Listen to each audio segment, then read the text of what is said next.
Hello guys, બધાને જય શ્રી કૃષ્ણ, હર હર મહાદેવ, જય શ્રી રામ અને જય માતાજી. સ્વાગત છે તમારા બધાનું અમારા ચિડિયાઘરમાં અને અમારા ગોસ્વામી ફેમિલી બ્લોગમાં. તો ભાઈ જો આ તો એટલો તડકો કાઢ્યો છે ને તે ઉપર કપડાં ઉભા છે ને ત્યાં પરસણ થઈ જાય. બોલો તો તડકો હોય કે ના હોય, ગરમી તો લાગે જ છે. નહીં, અને વરસાદ તો થોડો પાણી જતો રહ્યો. આવ્યો તો આજ નહીં, કાલે કાલ થોડો આવ્યો તો બે ચાર દાડા મોડો થોડો આવ્યો. હા, કપડાં ઉકવા દેતા નહીં, ઉકવા જાય ને એટલે આવે એટલે પાછા લઈ આવવું પડે એવું થાય છે. અંધારી ના આવે હવે આજે ને એટલે પાછો નહીં લાવવાના, આપણે મિત્તલબેન જેવું કરવાનું, છાંટા આવે તો નહીં લાવવાના, બહુ વધારે આવે તો લઈને પાછા મશીનમાં ઉકીને ઘરમાં નાખી દેવાના. તો નાસ્તા પણ થઈ જશે. નાસ્તા પાણી થઈ ગયા, વાસણ બાસણ ચડ્યા, કપડાં બપડા બધું પતી ગયું. હવે શાક સમારાય છે, હવે શાક સમારે એક બાજુ વઘારીને એક બાજુ લોટ બાંધી દઉં, પછી બનાવવાનો છે વિડીયો. અને આ છે ને જો આ એક્સરસાઇઝ કરો છો, શું કરો છો? મોબાઈલ બચી હે રહ્યા પગમાં ઓલું બાંધીને એક્સરસાઇઝ કરો છો, શું કરો છો? કે કેટલા ટાઈમથી એક્સરસાઇઝ કરી નહીં કરતા હતા, તો હવે શું કરો છો? તો શું કરો? આ એક્સરસાઇઝ કરો છો? આવી એક્સરસાઇઝ મોબાઈલમાં કાઉન્ટ કરતો તો કેટલા થયા વધારે થઈ જાય તો વાંધો છે. વધારે ના થઈ જાય પગ તૂટી જાય. એવું તો એમાં સેકન્ડ આવે તમારા હોલ્ડ કરવાના સેકન્ડ આવે. સેકન્ડ હોલ્ડ કર્યા પર એટલે જોવો ને મોબાઈલ મૂકી દેવાના આમ કરીને. અને આ છે ને આ અમારા ભાઈને લખવા બેહાડ્યો છે ને, જો ટકીને બેસતો હોય તો બધા મચ્છર કઈડે છે ને, દવા લગાવી છે ને, પીપી આવી છે ને, પાણી પીવું છે. એ આટલી 4 અક્ષર લખીને બસ આંટા જ મારે છે. હમણાં રમવાનું કીધું તો આખો દાડો રમવામાં થાક ના લાગે, પણ લખવામાં થાક લાગી જાય. લઈ જવાના. સાચી વાત છે. આવું મહાદેવને લીધાનો અને ક્યાંય નહીં લઈ જવાના. તો ભાઈ લખવા માંડ. કે શિફ્ટ નહીં તો તે લખી લે. ચલે ડોલી આવે તો મેં એને જ કીધું, મેં યાસી ઊંઘે ત્યાંથી લખી દે તું જો ફટાફટ. યાર, શિફ્ટ જાય ને, નહીં જવા દો, જવું. નહીં જવા દેવાનું. ઈશાન તે મને ના પાડી કે લેસન ના કરે તો ના મોકલો તમારે ઘેર. લેસન પતાવી દેજે. મને કાલ રાત્રે કહેવા આવ્યા હતા કે તમારા અથવારમાં લેસન ના કરે ને તો મારે ઘેર મોકલતા નહીં. અને બા વેઠ ના વાળતો. અને સારા અક્ષરે બોલતા બોલતા લખવાનું, ઉતારા નહીં કરવાના, નકર કશું ના આવડે. ભાઈ બરાબર એક્સરસાઇઝ કરજો. કેટલા દાડાથી આરામ પછી આવડી ભાઈ દ્રષ્ટિ આપીને કહે છે કે તમે ભાઈ એક્સરસાઇઝ કરજો, પણ ભાઈ ના તો ચાલુ જ હતી પણ આ પાછલા 10-15 દિવસથી જ બંધ હતી. 10-15 દિવસ ઓછા કહેવાય. ઓછા જ તમે તો 1-2 દાડાને બધું બંધ હોય એવી વાતો કરો છો. એક સરસ એક એટલે એ જ કહેવું હતું. કુછ કહેવાય. હરગું ના કહેવાય. Good morning. હર હર મહાદેવ, જય શ્રી રામ, જય દ્વારકા, જય શ્રી કૃષ્ણ. અથડાણ ગોળી પપ્પા કરે છે. તો બધાને સવારના ગુડ મોર્નિંગ, જય શ્રી કૃષ્ણ, જય શ્રી રામ ને હર હર મહાદેવ ને જય દ્વારકાધીશ. સ્વાગત છે તમારા બધા ચિડિયાઘરમાં અને ગોસ્વામી ફેમિલી વ્લોગમાં. અને હું મારા પેરેન્ટ્સમાં આવી ગઈ છું. લોટ જો દેખાય પાણી ઉકળે છે, લોટ બાંધો, લોટે બાંધું છું. એક હારે 2-4 કામ કરું છું. ભલે 2 હાથ છે બરાબર, પણ 4 હાથનું કામ કરું છું. બરાબર ને? બરાબર તું કે બધું સાચું હોય 100% સાચું. આધન તો આવી ગયું છે. ઓય શાક સમાન પેલું આધન આવી ગયું છે. એ આંધણ મૂકીને જ બેઠી હતી એટલે તારમાં ઊભી થઈ એટલે એમને એ ખોટો ગેસ ભરે ને ખોટો ગેસ નહીં, બરાબર ઉકળે પછી જ મારે લોટ નાખવાનો. ઉકળી ગયું છે. આવું કરી કે તો દાખી દો, તમે બેઠા છો તો. ઉકળી ગયું એટલે શાક સમાન એ મને ના આવડે તારું. ચલો તો એક્સરસાઇઝ કરો, હું શાકભાગ સમાર દઉં, લોટ બોટ બાંધી દઉં. પછી વિડીયો બનાવવાના છે કે નહીં બનાવવાના? ક્યારે બનાવવાના તે? હા તો ભાઈ કરો. તો ભાઈ જમીન અમે હમણાં જ ઊભા થયા, કારણ કે ઘરે અમારા શાળા સાહેબ હતા, મહેમાન હતા. અને જો જમીન ઊભા થયા ને તો એ મેડમ તો જોયા શું કરીએ, કામ હોય તો કરવું પડે. કામની રાણી, કામ રાણી. હવે સાંજે પ્રોગ્રામ કરે છે પાણી ખવડાવવાનું બધાને આમ ખાંભળી ખજૂર હવાર પૂછી લે છે શું ખાશે શું ખાશે, અને પછી બૂમો પાડશે. એટલે હવે આટલી ખજૂરની ચટણી બનાવી રાખવી પડે. હા બાફીને ક્યારે મૂકી દઈએ તો પાણી મેં તો બનાવી દીધું તો ફ્રીજમાં થોડું ઠંડુ થઈ જાય બરાબર. તો અમારે બધાને ખાવી હતી પાણીપુરી, કારણ કે કાલ ક્યાં જોયું હતું, ક્યાંક જોયું હતું. હા તો કાલે અમે ક્યાંક જોઈ હતી ને પાણીપુરી, તો ખાવાનું મન થઈ ગયું. એટલે પછી થયું કે ચાલો ઠંડી તો હમણાં જ બનાવીને ખાધી હતી, તો ગરમ ખાઈ ગયા. એટલે આજ ગરમ પાણીપુરી ખવડાય ને આજે હમણાં છે ને ગરમ પાણીપુરી ખવડાવે છે.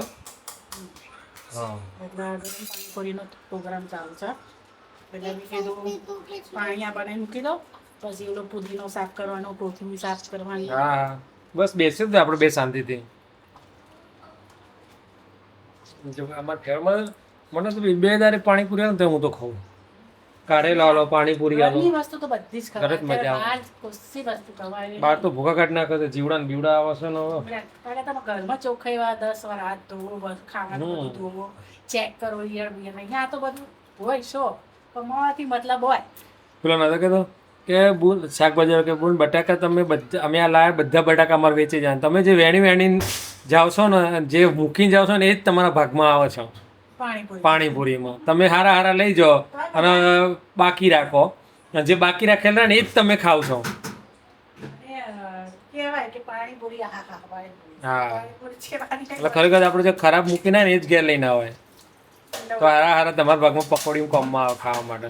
શું કહેવું હતું મહારાજ? અત્યારે તો ઊંઘી જશે બધા. हाँ अभी तो टाइम है ट्यूशन जाने का है એટલે ટ્યુશન નહીં જવું તારે? ટ્યુશન નહીં જવું? તો કાલ રજા છે ને?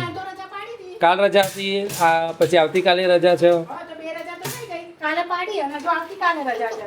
આ ટેણિયાના બધું બંધ કરાવી દો તો પછી ટ્યુશન જવાનું.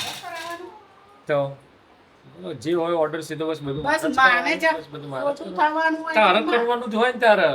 ખોટું થવું એટલે કે માં અને સારું થવું એટલે કે બાપ ચલો આ બધું ખોટું હોય તો રોજનું થયું આવું સાંભળ હું સાંભળું છું તમને બધા નહીં સંભળાવું. સરપ્રાઈઝ મામી આયા છે કર આવી છે મામી આયા છે અને વાગ્યા છે હવા 9 હજુ ખાધું નહીં બને બધા બેહી ગયા છે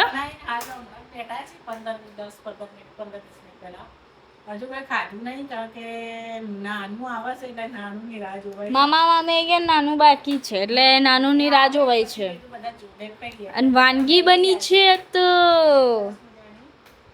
પકવાન બનાવ્યા છે રગડા પાણીપુરી બનાવીશ. જો રગડા પાણીપુરી બને એમાં ગળ્યું પાણી તીખું પાણી લસણિયા પાણી અને રગડો અને પૂરીઓ તો બહારથી લાયા પૂરીઓ નહીં બને પપ્પા એટલા મને અને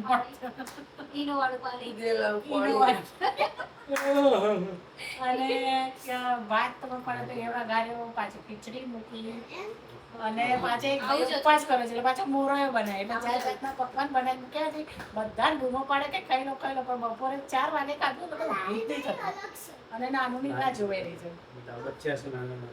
બોલો બધો કોઈને ભૂખશે નહીં મારે નહીં ખાવ એટલે મારે નહીં ખાવ 11 વાગવાના ખાઈ ઘરે ના માગે 11 વાગશે ખાઈને સૂઈ જવાનું અને મારે 11:30 થશે આખું પપ્પા આપણો ઓલા દી શું જોઈ તું એ નહીં આપણા મિની કેદારનાથ ઝુંડ હતું માઈ હાસ તો જોયું હું આગળ શું કહે હું આગળ શું હો આપણે હું જોઈ તું ના વાંદરા મંકી જતા હતા એમ ફોર મંકી અને એમ ફોર માઈ ऐसा कुछ नहीं होते बालक આવું ના હોય એવું થોડી હતું તું તો ભાઈ તું શું કહેવાય તો કશું જ ના કહેવાય ના એનું બધું આવે એનું પપ્પા એનું બધું આવે એમ નહીં N for nest. નોડિયો આખો દિવસ સાપ જોડે બાત કરે જો ગાડી પાસી લે છે કાકા. એ સિયા હું તને એક આખી વાત કહું ત્રણ પાણી અને રગડા ભરી આ લોકો એવું ધીબેડે છે ને ખરેખર કે જોને આ જીવન પકોડી ખાધી જ ના હોય ડાચ્યાન માફક મોઢો પોરો પોળી કરી ખાશે ખાવાની જોઈ ને ઘરની હાઇજેનિક ભરી હાઇજીન વાળી બે બધી જે વાત હા અને ભાઈ અમારા જિલ્લામાં આવ્યા છે અમારા શાળાના ઘેરથી એકને એક અને અમે અત્યારે પકોડીનો પ્રોગ્રામ કર્યો હતો રગડા પકોડી શું કહેવાનું રગડા પાણીપુરી પણ મારા હાડો ખાવા આવતો ને એટલે હું એ ના પડે હું નહીં કહું હું ખાલી એક પકોડી ચાકી લઉં છું એ ખાય મારા હાડો મારા ઘરે ખાય તો જ હું કહું બાકી નાખો એટલે મારા સાડો ખાવા આવતો નથી મારા સાડા સાહેબ આવ્યા છો એટલે એ ના પાડે છે કે ના મારા બહેનનું ઘરનું ના ખવાય એમ એટલે મેં કીધું જીજાજીના ઘરનું ખા પણ એ થોડી વાર ઊભો થશે ને પછી ખાઈએ ત્યારે તમે બધા ખાવ દે તમે બધા ખાઈ લો ને પછી અમે બે ખાઈએ શાંતિથી વધા તો ખાઈશું અને આ બે જણીઓ આ બે જણીઓ એમના ઘરવાળાને મૂકી ખાવા બેઠા છે ચાલો આ બે જણા છે ને ઘરવાળાને મૂકી ખાવા બેસી ગયા છે ઘરવાળો ખાઈ પછી વિડિયો ઉતારે છે. કોઈ તો કે મોઢામાં સદ નહીં મારા હું છે ખાઈ લે જો બોલે મોઢામાંથી લાડ લબડવા માંડી ખાઈ લે